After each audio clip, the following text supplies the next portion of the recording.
Raven's Den. Hi all you horror freaks and thrill seekers. First I want to welcome and thank a new denizen of the den. James, your support is much appreciated and you are now a DODD.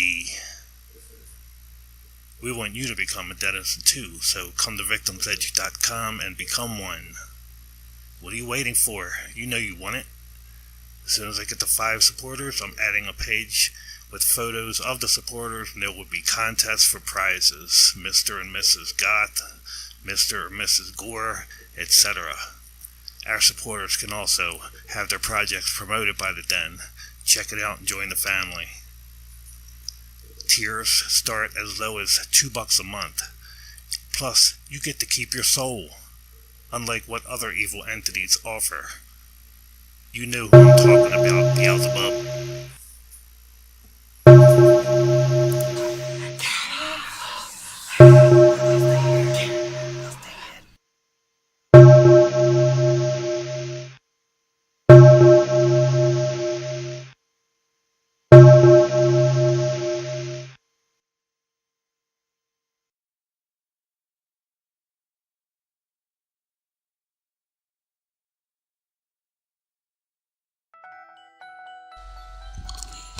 If you are here with us tonight, I'm sure you've seen the movie The Exorcist.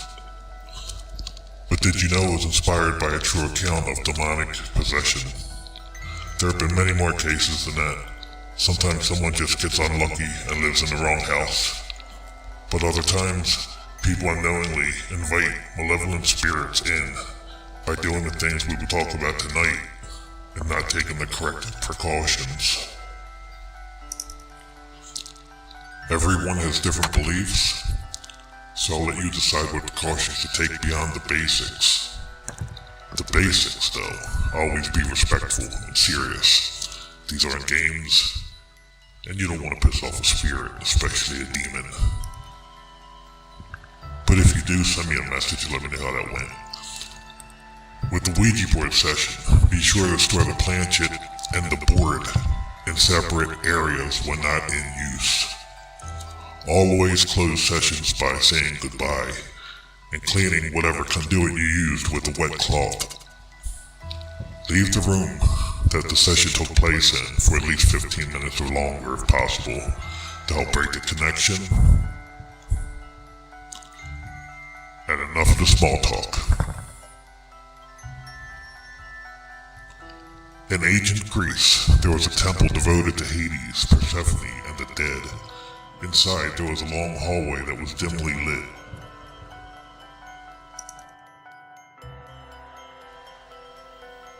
In the middle of the hallway was a bronze cauldron filled with water. The flickering dim lights would cast reflections on the water, causing a reflective surface, where the Greeks could see the spirits of the dead. During the ceremony, people would take part in a ceremonial meal and perform a series of rituals, including animal sacrifices. I love animals more than I love people, so don't even think about it. Dr. Raymond Moody is a famous philosopher, physician, and psychologist. He has devoted his life to near-death experiences and contact with the other side. Dr. Moody discovered a technique to easily create a psychomantium at home. All of Dr. Moody's clients who used this technique have 85% success. Here are the steps in his words. Food. Get into a serene state of mind by eliminating caffeine and dairy the day before. Eat simple meals leading up to your session, such as fruit and vegetables. Location. Go to the quietest part of the house where you can relax. Unplug all clocks, phones, etc. in that room. Clothing. Take off all jewelry, including watches, and wear loose, comfortable clothing. Mirror. Place a large mirror in front of a comfortable chair and place it so you can comfortably gaze at it and not see your own reflection. Chair. Sit in your chair with your head supported. Awareness. Ease into your transition to an altered state of awareness. Posture. Sit in a very relaxed position. Mood.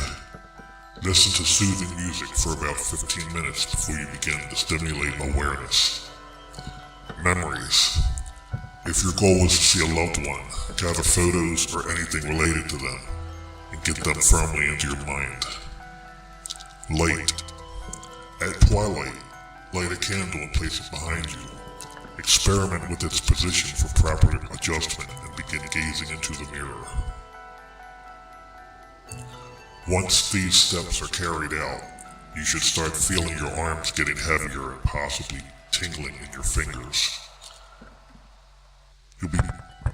You'll begin to go into a trance-like state and the mirror will begin getting cloudy. It is now very important to remain passive at this point, as any attempt to guide the session will remove you from your state of mind and create interference. The longer you practice this ritual, the longer your experiences will last. Many of Dr. Moody's clients report seeing or having contact with the deceased later in the day or week after they perform this mirror session also.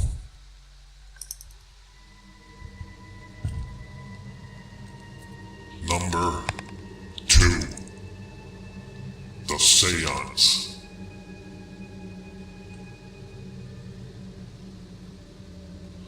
Seances have been used for many years with both success and disaster. Are you brave enough to test your luck? It's very easy as long as everyone participating are serious and believers. You can do it is use such as a pendulum or a candle, something the spirits can use to easily communicate. And for the true adventurer, a person volunteers to be the conduit that the spirits communicate through. I've seen seances performed by everyone touching the table they're sitting at, and by everyone holding hands with the person next to them, forming a connected circle. By closing your eyes, focusing everyone's energy on contacting a spirit, success can be found. But sometimes, success is more than the participants bargained for.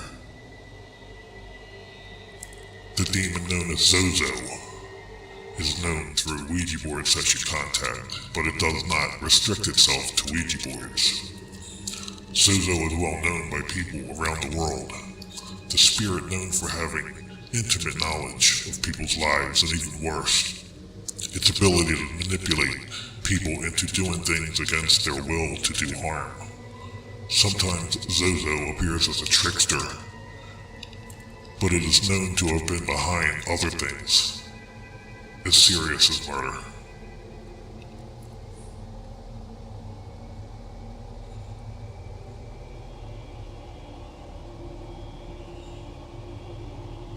For a Michigan man who remains anonymous, he knew his home was haunted, feeling constant bad vibes, seeing unexplained figures, and more. He decided to invite 2 friends to come have a seance to try to figure out what is going on.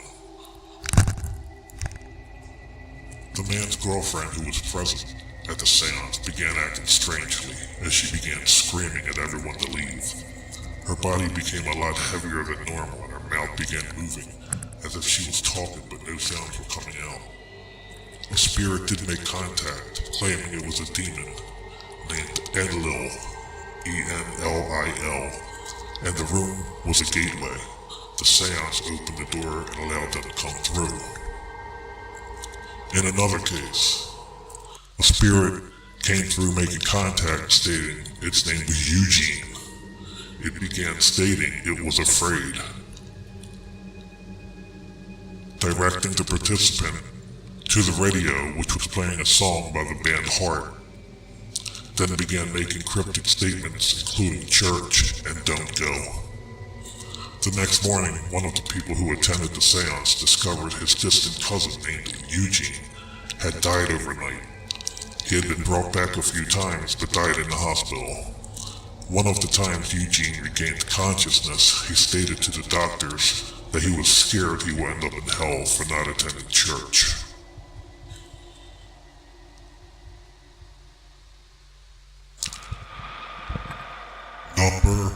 1. The Ouija board.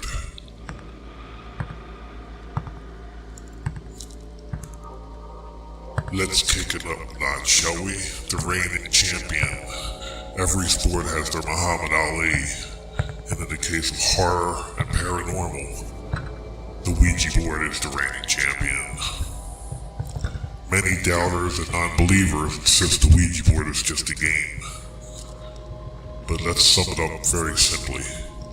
Why would the Pope publicly warn the world to stay away from Ouija boards and how dangerous they were, if that were true? The main thing to keep in mind, the Ouija board is not evil. The Ouija board is a tool to open doorways to the other side. How we act and treat that line of communication determines the outcome. The Ouija board is no more evil than a mirror, a recorder you use with the intention of capturing EVPs or anything else you use with the intentions of inviting in the unknown. Can it go bad? Hell yeah, that's why it's so interesting.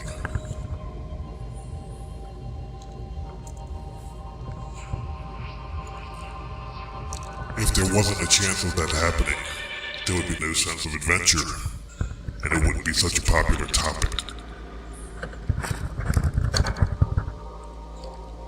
The sense of facing the unknown is intoxicating for me, and I'm sure many of you too. In 1893, spiritualism became an official religious denomination and had over 8 million followers worldwide.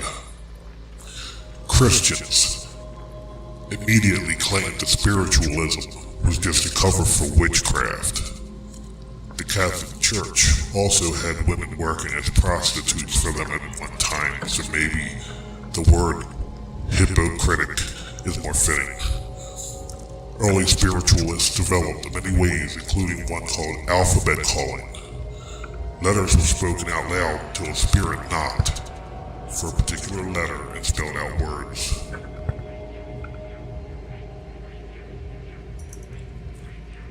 Some mediums began to engage in automatic writing by entering a trance-like state and allowing the spirits to guide their hand as messages were written.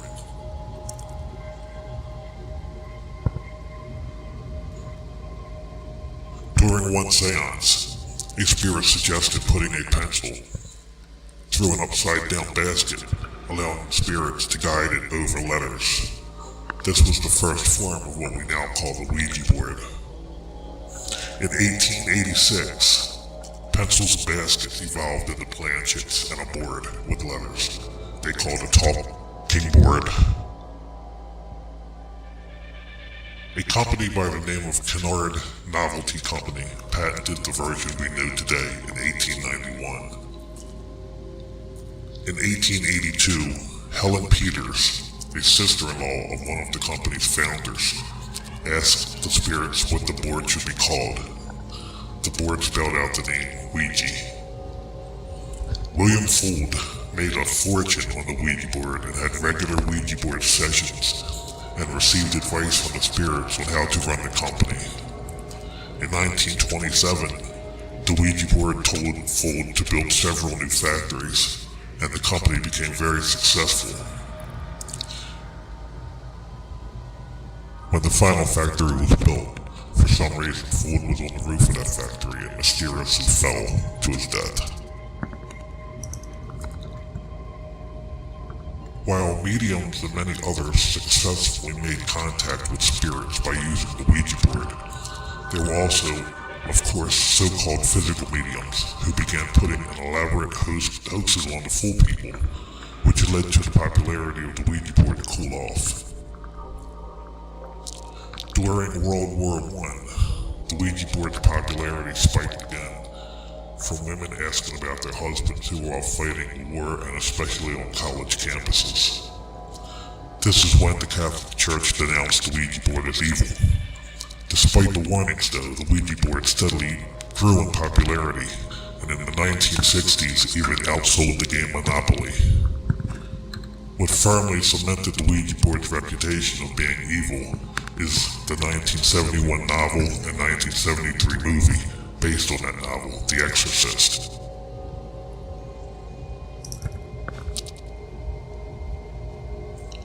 The Exorcist was based on a true story of a young boy from Maryland who had used the Ouija board with his aunt before she passed away. There's tons of examples of people using the Ouija board with good, successful results. But this is Draven's Den, and we want to hear about the creepy shit. There are always possibilities for malevolent spirits to come through, but the main nemesis is the Zozo demon. The demon by the name of Mama is also out there and just as dangerous, if not the same as Zozo. The most chilling thing is knowing that Zozo can come through and never identify itself. There's no roles in Demonland. Many people believe that Zozo is so powerful that even saying the name out loud can allow it to come through. In many instances, Zozo has come through in a Ouija board session, pretending to be a nice spirit or long-lost family member, only to reveal its true identity later by threatening and cursing in Latin or Hebrew. Some believe Zozo is another name for a demon who has been around for close to 3,000 years, called Pazuzu. That's P-A-Z-U-Z-U. Zozo is one of the demons that possessed a 14-year-old boy who went a violent exorcism in 1951.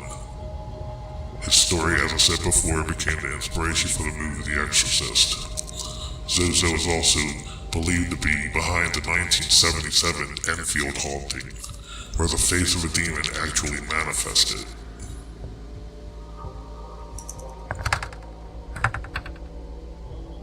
Now picture in your mind the person that you would most likely be sympathetic to. Is it a family member who has passed on? A scared little girl? Whichever it is, that is most likely who Zozo will pretend to be. Here are some signs that you are in the presence of Zozo. 1. The mood or temperature suddenly shifts. 2. If the planchette spells out Zozo, that's easy to figure out. Zozo has also identified itself as Zaza, Z-A-Z-A. 3. The planchette moves in a figure 8. 4. Glass breaks. 5. If scratches appear on anyone in the home where you are having a session.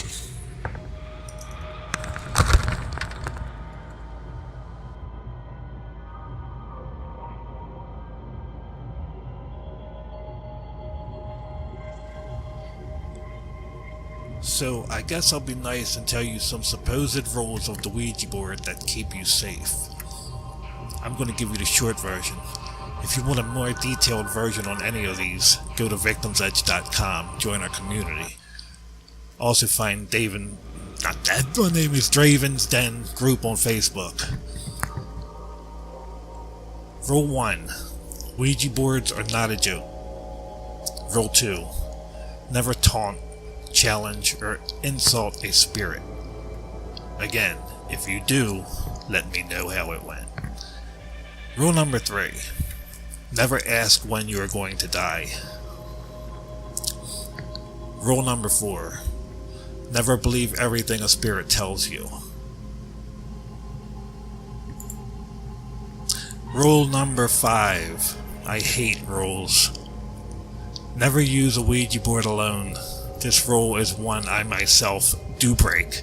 I do it all the time. I've never had any issues, so use your own judgment.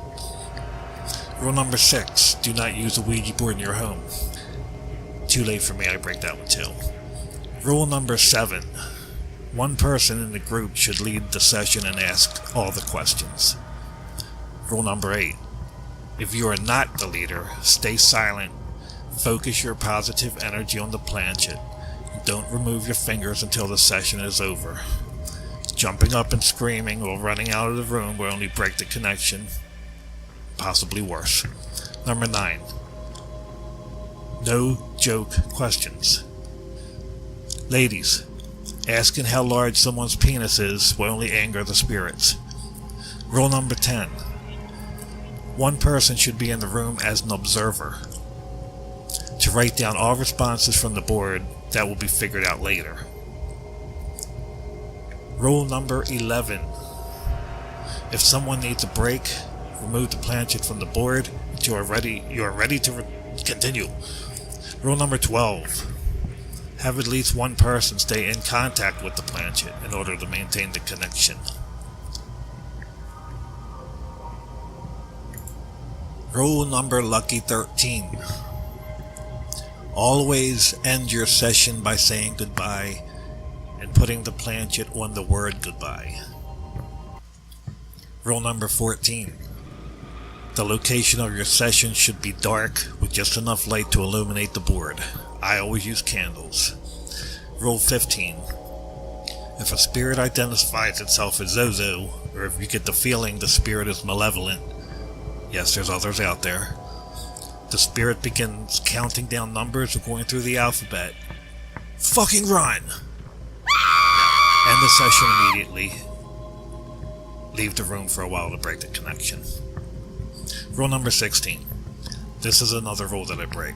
Never use a Ouija board in a graveyard. That's friggin' awesome, I love it. Rule number 17. Avoid using a Ouija board if you are experiencing depression. Malevolent spirits can use that against you. Rule number 18. I'm sure you've all heard the stories of people burning the Ouija boards after a scary session, hearing screams while it burns, and all kind of other wild stuff. Don't do it. Never burn a Ouija board. Rule number 19. When not in use, store the board and the planchette in separate places. And here's one suggestion by me. The best Ouija board is a handmade board.